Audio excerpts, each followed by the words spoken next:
Hello everyone, I'm the Shades and welcome again to Shades' Soapbox. So as many of you know, a while back I did a VTuber's guide on the indie VTuber K-San and how her sudden success could be contributed to how some connected her to former Hololive talent, my gal, Kiryu Coco. Well, imagine the look on my face when this happened.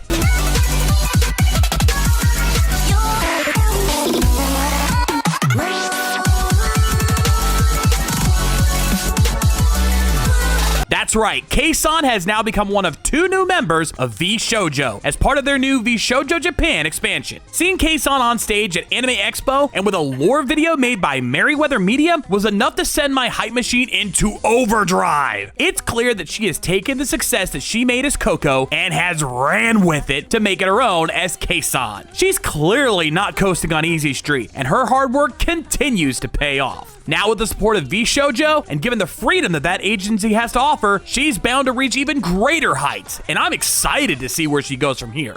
But this is Shades' Soapbox, and given this is K-San/Coco we're talking about here, you can imagine this hasn't gone without some controversy. As I made mention in both the K-San video and my Kiryu Coco tribute, Chinese aunties are none too pleased with her over mentioning Taiwan when going over analytics back in Hololive. First, I need to clear the air over one common misconception, one that I've even made myself. See, contrary to popular belief, the Taiwan incident was not the reason Coco left Hololive.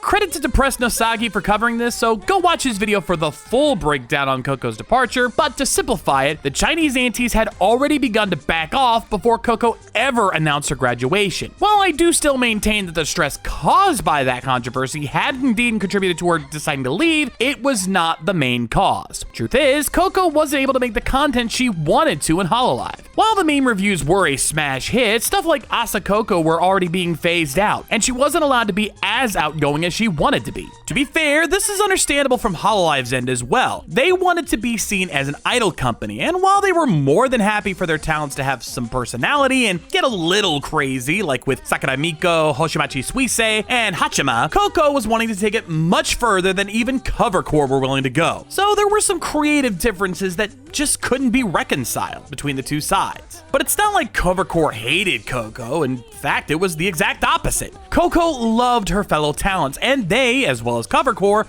loved her back. This is most evident in her graduation. Compared to every other VTuber out there, she was given one of the most grandiose exits I've ever seen, with all the talent at the time given the chance to say her goodbyes, even from the EN and ID branches, and even a final chat with Yago himself, where he outright cried over her departure. She's also one of the few talents to have their channel remain open, with all of her content still available to this day for fans to watch whenever they want. She had a big impact on Hololive, and it's well documented that Hololive EN wouldn't even have existed if not for Coco. So to think that Hololive didn't like Coco is honestly absurd. The point is that the aunties were not why Coco left. I just wanted to make that clear, since even those like Rev Says Desu, a guy who I really respect and who does great work covering anime and VTuber drama, keeps missing this point. But getting back to now, seems the aunties have come back out from the shadows over K-San's announcement. Nia, Nyanner's original artist and also the artist behind Iron Mouse's second season model, who herself is Chinese, spoke out about K-San joining Vshojo Japan. And Cell Bravo, a clip channel on Bilibili, the Chinese streaming service, has stopped translating Vshojo clips and deleted all of their Vshojo related videos in protest of this announcement. This has gotten absolutely ridiculous at this point. I want to remind everyone that all of this started over Coco simply mentioning Taiwan once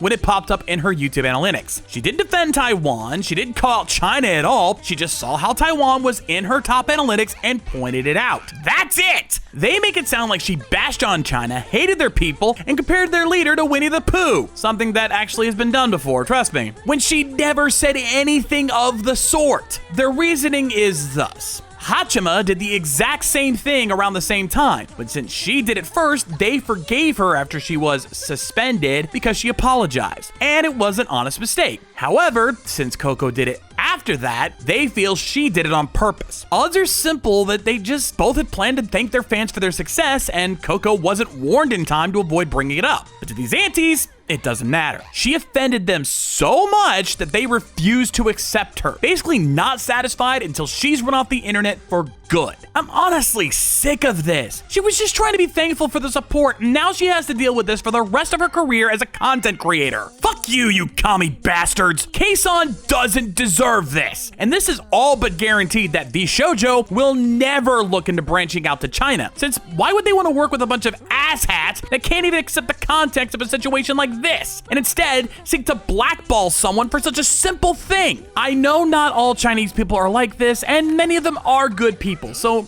understand, I don't aim this at all of them. But to those nationalist aunties out there that are being like this, you can go fuck off as far as I'm concerned. But before I end things, there's the matter of the other new member of Vshojo Japan that has also got people's eyes and especially their ears perked up. Nazuna Amamiya. It all started with a 1-second voice clip from Kson's lore video.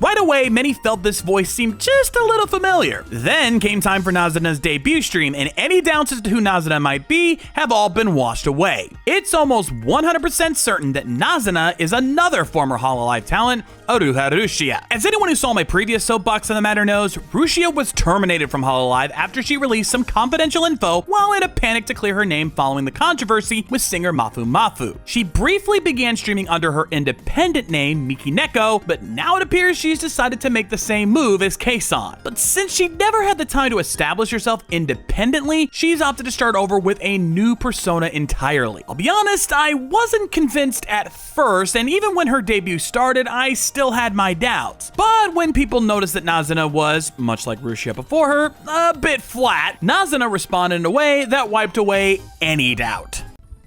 Not peta! Not peta! Not peta! Not peta! Not peta! I'm brain! While Nazuna is a bit cuter and less angry at first, the inflection in her voice is almost exactly the same. She later played some Apex Legends on another stream, and when she got angry, it only further confirmed this assumption.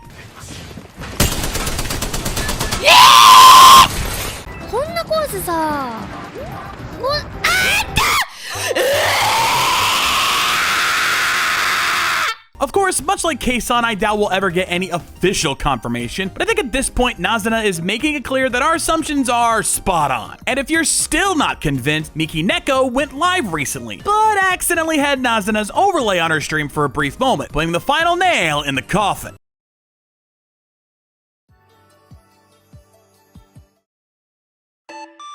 So yeah, Nazuna is Rushia. Kinda hard to deny with that much evidence supporting it. Much like how the evidence Kson is linked to Coco is also relatively undeniable. I would like to make this point here as well. While most of us VTuber fans know who Nazuna used to be, a part of our respect for VTubers is that we don't mention their past unless they themselves bring it up. When you're in her chat, she is simply Nazuna. Nothing more, nothing less. Making a similar joke once in a while is fine, but she should be free to become something new with her own in-jokes and her own canon. Same goes for Kson. She is no longer Kiryu Coco. She is Kson. And while we can make our own discussions outside their streams, while in their chat, we should focus on who they are now. Still, given we now know of Nazuna's identity, this is a massive move by Vshojo. As I stated before, Coco and Rushia are still the biggest super chat earners in Hololive, with only Usada Bakura being close enough to possibly overtake them soon. So to have both of Hololive's biggest moneymakers now playing for another team is one hell of a coup. For you wrestling fans, this is like when CM Punk and Bryan Danielson joined AEW. It's that big a deal. Hell, Kson alone is like CM Punk in many ways, someone who plays by our own rules, joining a company who lets their talent do what they want, so long as it works. One last point I want to make here. The antis are in the minority here, and not even a vocal minority either, as the overall reaction to Kson's announcement was rather positive, same with Nazuna. Seeing Kson in person on stage at Anime Expo was a real treat, though you can tell she was just a tad nervous up there given her delivery on stage. I am joining this biggest party here. Hello, Vshojo! But if there's one thing us Hololive fans know all too well, it's that these aunties are persistent motherfuckers. And if they get riled up again, it'll be some time before they can calm down. So we need to be ready and vigilant, as they will go on the offensive the first chance they get. Thankfully, given the kind of talent they work with, Vshojo is likely much more prepared to deal with these kinds of trolls. I mean, they have to deal with the fans of people like Nanners and Vebe, and they're used to larger audiences given Iron Mouse's recent success, so I'm not too worried about it. But to all those aunties out there, just let it go. It's over already. Coco never meant to offend anyone, and she has moved on, wanting to just be happy with her fans. If you don't like her, fine, I'm not here to force you to, but just let it go and move on already. You make yourselves look pathetic, wasting all of your time and energy hating on someone who isn't trying to offend anyone and just wants to have fun. Why don't you instead focus that hatred on making your country one that earns respect, like dealing with all the blatant corruption going on in there? You want to consider Taiwan to be a part of your country? Well, then make your country something that they would want to be a part of. Then we can talk about whether they're an independent nation or not. If that's not something you want to do, then I see no reason to deal with a group of people who think so high of themselves that they won't listen to reason. I'm not up for arguing with a brick wall. I deal with that enough on my own country, thank you very much. I'm instead gonna cheer on Kason along with Nazuna, and I look forward to what they do next, with the crew at Vshojo now having their back. Anyway, that's gonna do it for me here today, ladies and gentlemen.